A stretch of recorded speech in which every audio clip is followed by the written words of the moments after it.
అక్కడ కామదగిరి అనబడేటటువంటి ఒక పర్వత శిఖరం ఉంది. దానికి ప్రదక్షిణించి నీకు సీతారామచంద్ర ప్రభువు యొక్క దర్శనం అవుతుందన్నారు. అక్కడికి వెళ్ళిపోయి రామనామ జపం చేస్తూ ఉండి తులసీదాసు గారు ఆ గిరి ప్రదక్షిణం చేస్తున్నారు. రామలక్ష్మణులు ఇద్దరూ కూడా ఇద్దరు రాజకుమారులుగా గుర్రాల మీద వస్తున్నారు.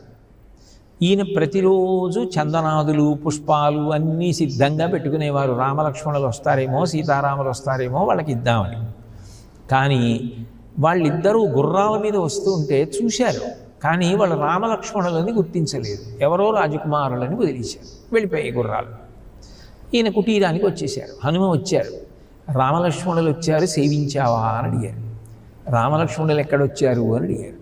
అయ్యో, నువ్వు కామదగిరి ప్రదక్షిణం చేస్తుంటే నీకు గుర్రాల మీద ఎదురుగా టీవీతో వచ్చినటువంటి ఆజానుబాహు ఉన్నాడే, ఆజాను